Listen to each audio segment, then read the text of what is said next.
Hello mga kapatid, ina-assume ko po no na halimbawa no, gaya ng sinabi ko, 'di ba punta tayo ng Todo. So kung napunta na tayo ni Todo tapos mayroon tayong sump no, pinanood natin ito no, gaya po ng ginawa po ng kapatid natin dito, halimbawa lang Todo. Your progress. 'Di ba yung isang kapatid dito may sump na daw siya na install, tama? So ito na yung sump niya. So nangyayari po guys, i-close ko lang ito no, sump ko. Close ko lang ha. Balik natin. So itong sump natin, tama, 'di ba? Ina-assume ko po ha na may sump na tayo, open na natin yung sump, tama? I-start natin. So guys, yung i-start natin sa sump 5 yan, Apache lang talaga at saka may SQL high yung start. Pagkatapos, punta tayo sa folder natin, guys. Tama? Hanapin natin kung saan nakatira yung sump natin. So sa kaso ko po, 'di ba, nilagay ko siya sa local disk, 'di ba? Intel, perfect mga ganon. So local disk, meron tayong sump, tama? Hanapin niyo yung sump. Tapos ng sump, 'di ba maraming Anonymous, Apache, 'di ba? htdocs. Itong htdocs open natin. Tapos sa htdocs, gawa tayo ng new folder. Okay? Ito na yung mga folder ko, marami-rami na. Pero sa kaso natin, gawa tayo ng new. Right click lang sa mouse, no? Right click. Okay, new. Tapos folder. Sabihin natin, my sample folder. Okay? So tapos may sample folder, guys, mga kapatid, no? May sample folder na tayo. I-open na natin itong folder natin. Open folder. Puntahan natin yung sump natin, tama? Local disk, halimbawa, sump.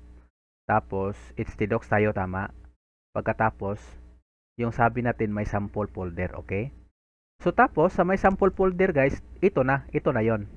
Plus una, plus pangalawa, huwag yung new folder dito tayo sa plus na una, new file, okay? Halimbawa,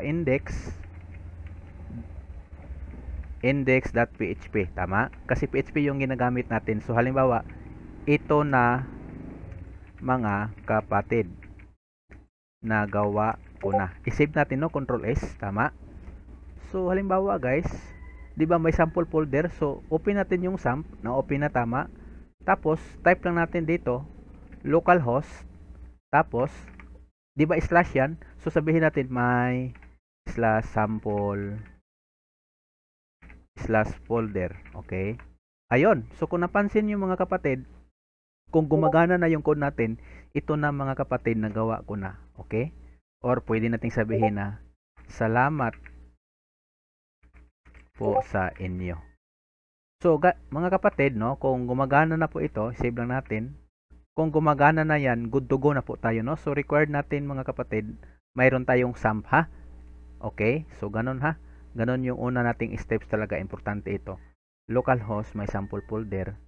So para makita natin yan, open lang natin yung C, tama? Okay, close ko muna, no? Halimbawa, open natin ito. Open ko yung C. Tapos ni C, sump. Tapos ni sump, htdocs. Ayun, ito yung bago natin. Pwede mo yang pwede mo yang kahit anong name. Pero importante ito yung idadial natin dito, ha? Ayan. Okay, so parang ganun siya. May sample folder. Index.php, no? Kung nagawa nyo na ito, pagkilagay po sa progress natin, ha?